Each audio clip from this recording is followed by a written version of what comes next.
Good morning, students. Today we are going to start new chapter, symmetry, chapter number 12. So when we talk about symmetry, okay, so we have seen objects or structures around us that are balanced. Why we call them balanced? Because when we divide them into half, that particular figure into half, then what happens, we get the two parts are divided into exactly same shape and size, isn't it?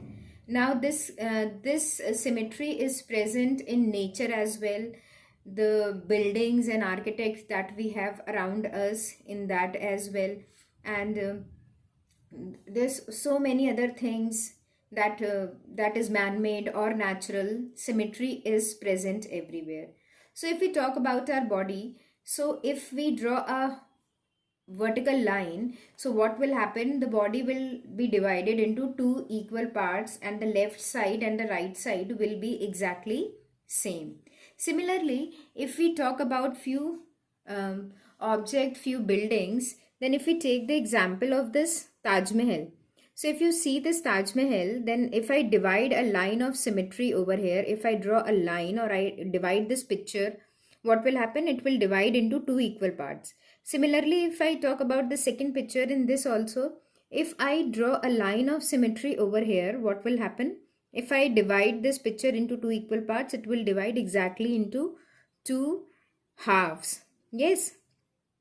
So what is this called? This is called symmetrical things, which can be divided into two equal parts. Now there are few more examples, as you can see in your book.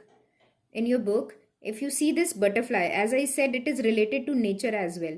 So if you see this butterfly, and if I divide this butterfly like this, then what will happen? It will divide into two equal parts.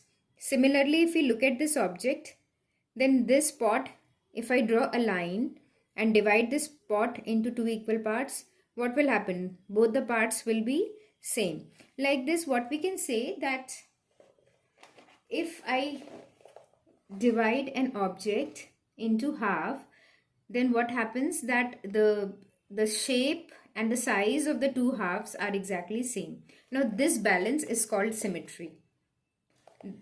Okay, and these figures are called symmetrical figures. Now I have also drawn few examples over here. So if I draw a line here, what will happen? This arrow will be divided into two equal parts. Similarly, if I draw a line over here, what will happen? It will divide my figure into two equal half. And similarly, in the last case, if I draw a line over here, what will happen? My figure will divide. Now, how will I check that my figure is dividing into two equal parts? There is a way we can check it, that when we overlap. If you overlap this figure on this part, then what will happen? It will exactly overlap. And if it will not exactly overlap, means if I try and divide this arrow like this, so what will happen? When I try and I fold it, it will not exactly overlap on the other figure. So I can say that this half and this half is not symmetrical. But if I draw this vertical line, then I can say that yes, when I fold this, then the two halves are exactly same. Similarly, in this also, if in place of horizontal, I try and make a in place of vertical, I try and make a horizontal line, then if I fold this figure and try and check are they overlapping or not, so I can see that they are not overlapping. So this figure is not symmetrical like this. This figure is symmetrical only when I draw a vertical line of symmetry. Okay. Now all these lines, as I am calling out with a name, that is called line of symmetry. These objects are symmetrical objects. This phenomena is called symmetry. This balance is called symmetry.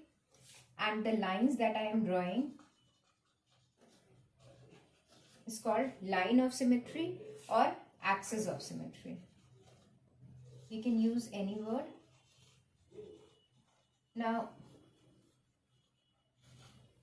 Now we can try and draw these symmetrical lines on many figures in mathematical figure as well, or the figures that are around us, and check that whether these figures are symmetrical or not. So this is what we'll be doing right now. We'll take few examples, we'll take few figures and for few two-dimensional figures, and we'll try and check that how many lines of symmetry are there, or are these figures symmetrical or not.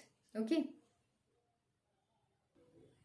So we'll start with few geometrical shapes. So first we'll take a line segment. If I take a line segment, so can I divide it into two equal parts? So yes, this is what you do in a line segment. You draw a perpendicular bisector and it is divided into two equal parts.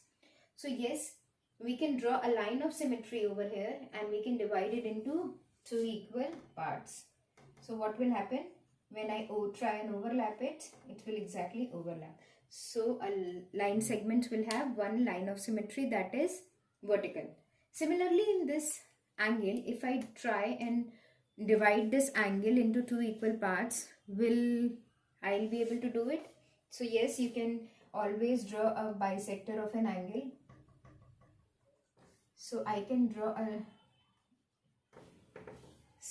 line of symmetry over here, which will divide this angle into exactly equal halves. Just like a line, segment and angle, we can take triangles as well. So let us take the case of triangles.